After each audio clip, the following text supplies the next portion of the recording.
음, 예, 오늘 요엘서를 함께 우리가 봉독했는데요. 요엘서는 그 3장으로 되어 있습니다. 3장으로 되어 있고요. 요엘은 2장까지 오면서는 여호와의 날이라는 이야기를 하면서 그날은 크고 두려운 날이야. 슬프고 무시무시한 날이 될 거야. 라고는 이야기를 했지만 그 자세한 내용과 그림은 아직까지 보여주지 않았었고 이제 3장에 와서 보다 자세히 그날이 왜 두렵다고 내가 말한 것인지 또 심판이 있을 것인데 그 심판은 어디에서 있을 것인지 그리고 심판 날에 심판을 받을 죄인들은 누구인지 그리고 그들의 구체적인 죄목은 무엇인지 그들이 무슨 벌을 받을 것인지 그리고 또 한편 그렇게 무시무시한 날이라고 한다면 어떻게 그 가운데에서 살아남는 자들, 남는 자들이 있는지 그러한 내용들을 펼쳐가는 것이 3장의 내용이다라는 것을 지난주에 한번 살폈습니다. 심판은 여호사밧 골짜기에서 심판이 있을 것이고 그들의 구체적인 죄목은 이전 여호사밧 시대 왕 때의 암몬과 모압처럼 그러니까 과거에 이스라엘이 강했을 때에는 그들로부터 자비를 받았음에도 이스라엘이 약해지자 약한 이스라엘을 공격해 오는 죄 그것은 하나님을 괴롭게 하는 것이고 또한 그들의 악함을 보여주는 그런 모습이었다. 그것이 심판의 어떤 죄목이었고 오늘 우리가 함께 읽은 본문은 어떤 내용이냐면 그런 죄목들로 인해서 그들이 어떤 벌을 받을 것인가 하는 것을 이제 그림으로 보여주고 있는 것입니다. 그래서 비유하자면 이전까지는 이들의 죄인들을 불러 세워놓고 이들의 죄는 이거야 하고 증거를 내밀었다면 그래서 검사가 그런 일을 했었다면 이제는 판사가 등장을 해서 이제 그들이 그에 합당한 심판의 형벌을 어떤 것을 받을 것인가 하는 것을 보여주는 것이 우리가 함께 읽은 오늘 본문의 내용입니다. 그런데 오늘 읽은 본문 중에 얼핏 보면 조금 뜻밖의 표현이 등장을 합니다. 그 심판을 받을 나라들에게 오늘 우리 말씀 10절을 한번 성경책을 보시면 10절을 보시면 어떻게 되어 있냐면 너희는 보습을 쳐서 칼을 만들지어다. 낫을 쳐서 창을 만들지어다. 라고 되어 있습니다. 이 표현이 조금 좀 이상한데 하고 이렇게 여겨지는 이유는 뭐냐면 이 비슷한 표현이 분명히 다른 성경 다른 곳에서도 등장을 하는데 우리 우선 다른 곳 이사야서와 미가서에 어떻게 등장을 했는가 하는 것을 먼저 같이 한번 살펴보겠습니다. 이사야와 미가서에 어떻게 등장을 하냐면 이렇게입니다. 이사야는 그가 열방 사이에 판단하시며 많은 백성을 판결하시리니 무리가 그들의 칼을 쳐서 보습을 만들고 그들의 창을 쳐서 낫을 만들 것이며 이 나라와 저 나라가 다시는 칼을 들고 서로 치지 아니하며 다시는 전쟁을 연습하지 아니하리라. 그리고 미가서에는요. 그가 많은 민족들 사이의 일을 심판하시며 먼 곳 강한 이방 사람을 판결하시리니 무리가 그 칼을 쳐서 보습을 만들고 창을 쳐서 낫을 만들 것이며 이 나라와 저 나라가 다시는 칼을 들고 서로 치지 아니하며 다시는 전쟁을 연습하지 아니하고 여기 우선 보습이라는 것은 그냥 삽과 같은 어떤 농기구다라고 생각을 하시면 됩니다.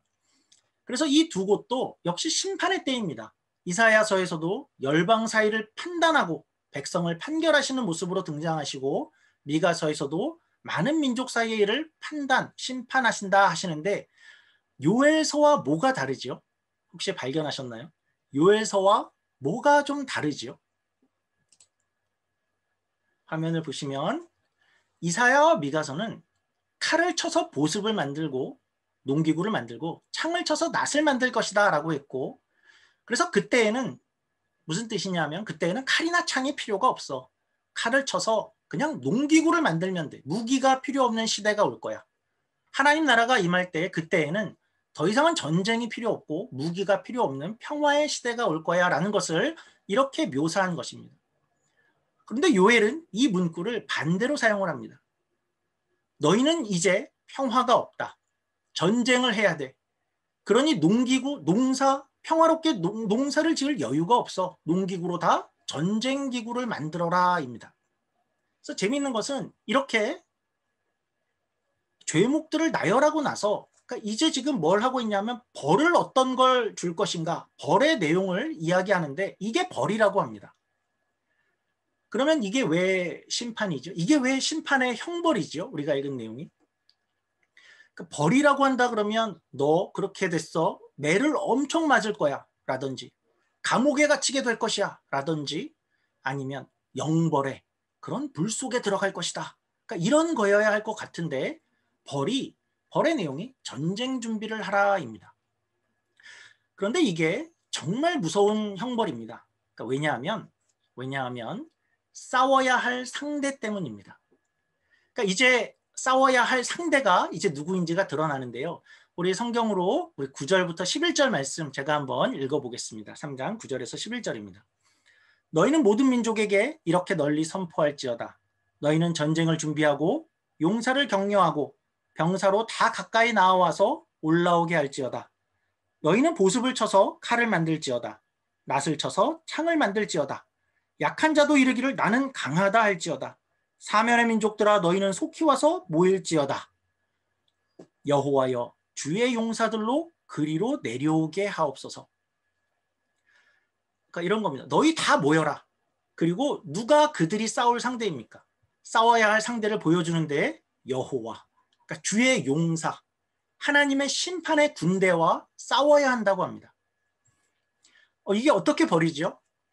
이런 것과 비슷합니다. 어떻게 이게 벌이 되냐면 권투로 권투로 한번 비유를 해보자면 어느 날 한 나쁜 짓을 한 어떤 사람을 이렇게 권투 링에다 올려두고 야 권투 글러브 껴 그리고 헤드 기어도 껴 머리 보호대도 잘 끼고 링에 올라가라 이렇게 말한 것입니다. 물론 여기까지는 별로 벌 같지 않아 보입니다. 그런데 상황이 이런 겁니다. 자 빨리 글러브 껴. 이제 너 10분 뒤에 누구랑 싸워야 되는지 알아? 마이크 타이슨하고 싸워야 돼. 마이크 타이슨을 여러분 아시나요? 이렇게 핵주먹으로 아주 유명한 무시무시한 권투 선수인데요. 그 사람하고 이제 누구 한 명 죽을 때까지 싸워야 해. 그러니까 이런 겁니다. 그러니까 우리는 이렇게 말을 해도 권투를 해본 적도 없고 그러니까 상대 타이슨을 본 적도 없어서 그러니까 여러분들이 생생한 감이 없을 수도 있는데요. 제가 고등학교 시절 때 한국에서 그 나이 또래 그 남자애들은 이렇게 철이 없어서 이렇게 몰려다니면 수가 많으면 그러니까 뭐라도 된 듯한 그런 기분들을 이렇게 갖고 있죠. 그래서 어느 날 친구들이 10여 명이 같이 이렇게 전철을 타고 가면서 수다를 이렇게 떨고 있는데 그때 전철에 한 4, 5명 되는 그러니까 흑인 형님들이 이렇게 탔습니다. 그러니까 보통 분들은 아니고 어떤 운동복들을 입은 그러니까 선수 같은 분들이었는데요. 제가 그때가 아마도 그런 분들을 가까이서 본 처음이었던 것 같습니다. 그때 완전히 그 체격에 이렇게 압도되었었습니다. 그러니까 고등학교 시절이니까 그러니까 남자애들의 관심은 어떤 힘, 이렇게 기세 이런 게 관심인데 완전히 입이 떡 벌어졌죠. 그러니까 키는 저희보다 그렇게 크지 않은데 어깨는 딱 저희의 2배 정도 됐고 팔 근육은 정말 다리 종아리보다 더 두꺼웠습니다. 정말 그랬습니다. 그래서 그 옆에 이렇게 서 있는 것이 너무나도 위압적이고 그러니까 저희를 어떻게 할 것도 아닌데 그냥 압도되고 말았습니다. 그러니까 일반 분들이 이 정도인데 정말 마이크 타이슨을 내 앞에 두고 내가 이제부터 죽기까지 싸워야 한다라는 것을 정말 상상한다면 어떨까요? 그러니까 상황이 그렇다면 그때부터는 이거는 무슨 스포츠가 아니라 엄청난 심판이 되겠죠. 그래서 요엘서에서 지금 너희 창 들고 와, 칼 들고 와, 이거 다 들고 와. 이거는 무슨 뜻입니까? 야, 타이슨이 너 맨손으로 서 있고 헤드기어도 없이 그렇게 올라오면 그 강한 타이슨이 상대도 안 되는 너를 어떻게 맘 놓고 때리겠어? 너 그러니까 글러브 끼고 머리 보호대 잘 하고 올라가 이런 것입니다. 그러니까 주의 용사들이 어떻게 너와 전쟁을 해주겠어? 너희들이 농기구를 들고 있으면 맘 놓고 그들이 칼을 휘두르겠어? 창으로 찌르고 하겠어?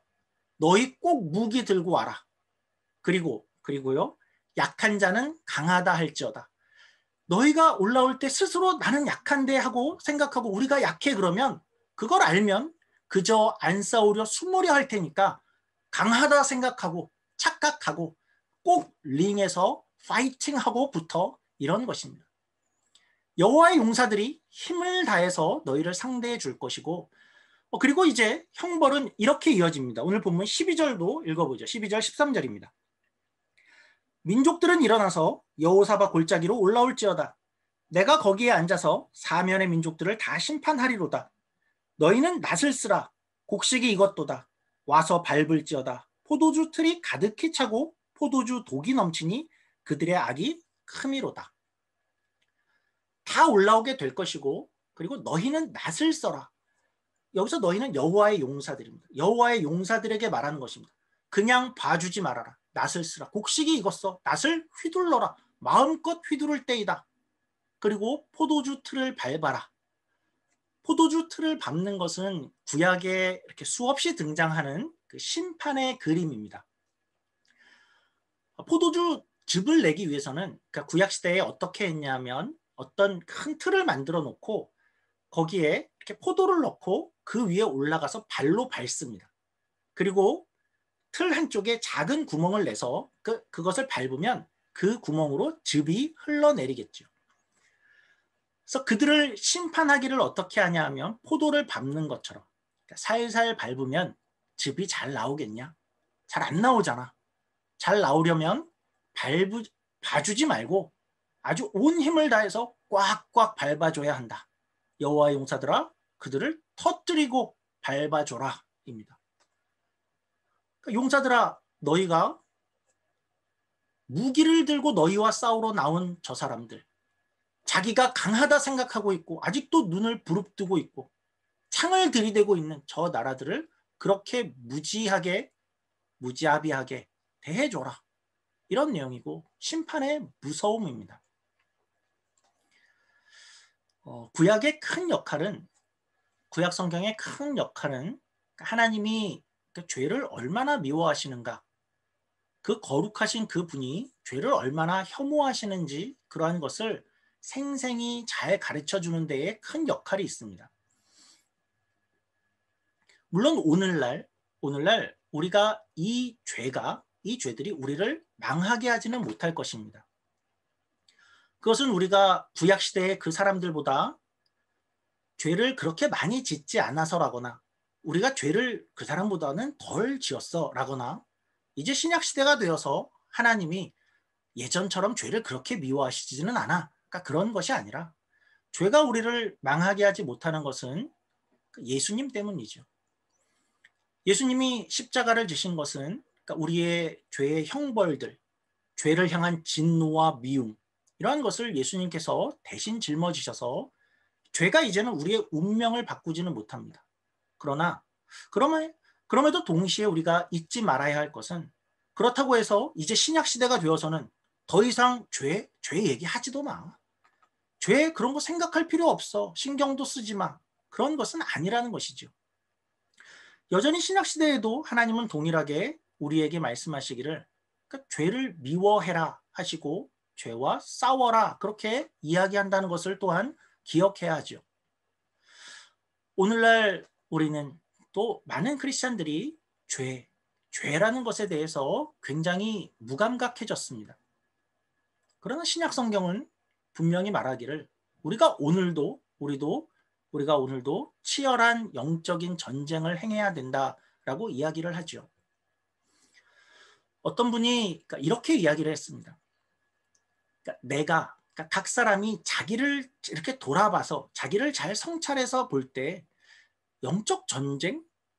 오늘날 내가 이런 전쟁식이나 우리가 전쟁 가운데 있는 게 맞나요? 하는 사람은 그렇게 묻는 사람은 너무나 분명하다. 그 사람은 이 전쟁을 하고 있지 않은 것이다. 신약 성경이 그리는 우리 신자의 삶의 단면, 특별히 죄와 관련된 그림은 신자의 삶은 죄와 관련된 그림은 오늘도 전쟁입니다. 그리고 전쟁이어야 합니다.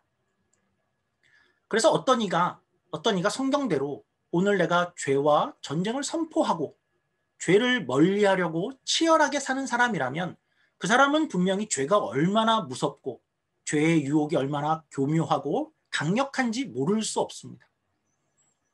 그리고 그것이 얼마나 강력한지 내가 어느 순간에라도 자주 무너져 내리는 것을 발견하고 때로는 괴로워하고 때로는 좌절하기도 하고 하나님 제발 좀 도와주십시오. 또 이렇습니다. 또 이 모양입니다. 정말 죽겠습니다. 그리고 발버둥 치게 될 것입니다. 전쟁이죠. 이런 전쟁을 하려면 우리가 전쟁을 한다고 하면 우리는 우리에게 가능한 모든 방법을 다 동원해야겠죠. 그래서 저는 오늘 우리가 전쟁을 할 때 오늘 이 본문에 이런 그림이 도움이 되지 않을까 싶습니다.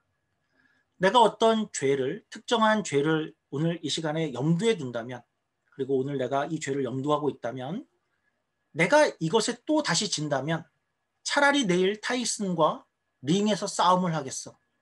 내일 이렇게 하기로 하겠어. 그러니까 죄에 대한 어떤 심각함과 그 형벌과 하나님이 얼마나 미워하시는 것이 이 정도다 하는 것을 기억하는 것이죠. 물론 이런 방식은 신약 시대의 최고의 가르침이라고 할 수 없습니다. 죄의 형벌이 무서워서, 형벌이 두려워서 떠는 것은 신자의 참 자세는 아닙니다. 이것은 너무 소극적인 자세이죠. 예수님의 사랑에 감격해서, 그것에 감격해서 긍정적으로 반응하는 것이 훨씬 옳은 것입니다. 그러나 때로는 우리 자신을 바라보면 우리는 아직도 연약해서 이런 것이 도움이 됩니다. 훈련으로서의 방법이죠. 하나님이 죄를 얼마나 미워하시는지, 그 예정되었던 형벌이 얼마나 무서운 것인지, 죄인들을 어떻게 대하시는 것이 하나님의 본래 모습인지, 그것을 기억하는 것은 우리가 오늘 이 전쟁을 제대로 임할 수 있게 하는 데에 많이 도움이 되죠. 그래서 우리가 오늘 내가 이런 죄를 짓면서도 그냥 아무 일 없을 거야. 이렇게 해도 별일 없겠어. 그냥 짓지 뭐. 이렇게 하는 사람은 이런 것과 같다는 것이죠. 그래, 타이슨하고 한번 링에서 싸워보지 뭐. 덤벼 하는 사람과 같고, 죄를 지으면서도 아무 일도 없을 거야. 그냥 묵인하고 그냥 모른 척 살자 하는 사람은 마치 하나님 앞에 서면서도 하나님 뭐요? 그래서 뭐요? 여호와의 군사 앞에 서면서도 창을 들고 칼을 들면서 내 마음대로 살 거예요. 뭐 어쩌라고요? 한번 싸우자고요. 그렇게 대드는 것과 정확히 같다는 것입니다. 너무나도 어리석은 모습이죠. 오늘날 우리는 어떻습니까? 하나님, 이 죄에 대한 어떤 그런 문제들, 이런 문제들이 있는데 그 문제들 그냥 하나님 놔두시고 하나님은 다른 일 보세요. 여호와의 군사 앞에서도 고개를 빳빳이 들고, 그래서 어떡하시렵니까? 뭐 어쩌라고요? 그래서는 안 되겠죠. 하루라도 빨리 하나님, 이 죄가 너무나도 무겁습니다. 저는 강하지 않고 약합니다. 이 문제를 도와주시고 더 늦기 전에, 그리고 더 미루기 전에 하나님 도와주십시오 하는 것이 우리의 마땅한 자세가 되어야겠죠. 우리의 삶이 이 시간에도 그것과 전쟁이다 하는 것을 우리가 경험해야만 신약 성경이 말하는 크리스찬의 삶을 사는 것이 아닌가 생각되는 것입니다. 우리의 죄에 대한 그런 자세는 어떠한가요? 오늘 우리가 본문으로 돌아가서 요엘서는 이렇게 마지막 날의 모습을 그리면서 어떤 심판의 모습을 어떻게 표현했냐 하면 전쟁으로 그렸죠. 심판의 모습을 전쟁으로 그렸었는데요. 신약에 가시면 같은 장면을 볼 수 있습니다. 신약에서 그리는 마지막 모습이 굉장히 비슷합니다. 생각해보면 사실은 당연하죠. 구약에서 바라보는 마지막 날의 장면이나 신약에서 바라보는 마지막 날의 장면이나 같은 마지막 날을 바라보기 때문에, 그리고 그것을 그리기 때문에 내용이 비슷한 것은 오히려 당연할 것입니다. 요한계시록인데요. 오늘 요엘서에서 여호와의 군대가 나타나서 심판의 모습으로 전쟁을 하는 이 모습을 요한계시록은 그리기를 일명 아마겟돈 전쟁이라고 그립니다. 여러분은 아마도 아마겟돈 전쟁이라는 단어를 그러니까 들어보셨을 것 같은데요. 어떤 이들은 이런 전쟁이 실제 역사상에 일어날 것이다 라고 이야기하지만 꼭 그래 보이지는 않습니다. 그러니까 아마겟돈 전쟁은 마지막 날에 일어날 어떤 전쟁을 그리고 있는데요. 사실은 오늘 요엘이 그리는 이 심판의 전쟁을 이야기하는 것으로 그것과 같은 맥락으로 보이고, 또 이 아마겟돈 전쟁은 마지막 날에 어떤 다른 많은 재앙들 중에 한 부분으로 계시록에 등장을 합니다. 우리 한번 요한계시록 16장 말씀입니다. 또 여섯째 천사가 그 대접을 큰 강 유브라다에 쏟음에 강물이 말라서 동방에서 오는 왕들의 길이 예비되었더라. 또 내가 봄에 개구리 같은 새 더러운 영이 용의 입과 짐승의 입과 거짓 선지자의 입에서 나오니 그들은 귀신의 영이라. 이적을 행하여 온 천하 왕들에게 가서 하나님 곧 전능하신 이의 큰 날에 있을 전쟁을 위하여 그들을 모으더라. 새 영이 히브리어로 아마겟돈이라 하는 곳으로 왕들을 모으더라. 그러니까 이때 악한 영이 세상의 왕들을 모은다고 하죠. 언제냐 하면 하나님의 날, 여호와의 날. 그때 뭐 하려고 하냐 하면 전쟁을 하려고. 그리고 누구와 전쟁을 하냐 하면 하나님의 군대와 전쟁을 하는 날입니다. 계속해서 상대편의 그 내용을 한번 보시죠. 요한계시록 19장입니다. 또 내가 하늘이 열린 것을 보니 보라 백마와 그것을 탄 자가 있으니 그 이름은 충신과 진실이라. 그가 공의로 심판하며 싸우더라. 싸움 자체가 심판입니다. 그 눈은 불꽃 같고 그 머리에는 많은 관들이 있고 또 이름 쓴 것 하나가 있으니 자기밖에 아는 자가 없고 또 그가 피 뿌린 옷을 입었는데 그 이름은 하나님의 말씀이라 칭하더라. 하늘에 있는 군대들이 희고 깨끗한 세마포 옷을 입고 백마를 타고 그를 따르더라. 그의 입에서 예리한 검이 나오니 그것으로 만국을 치겠고 친히 그들을 철장으로 다스리며 또 친히 하나님 곧 전능하신 이의 맹렬한 진노의 포도주를 밟겠고 그 옷과 다리에 이름을 쓴 것이 있으니 만왕의 왕이요 만주의 주라 하였도다. 단어 하나하나가 무엇을 뜻하는가 하는 것을 다 밝히지 않아도, 그리고 신약에 오니까 조금 더 구체적이 되었지만 전체적으로 오늘 요엘의 그림과 같지요.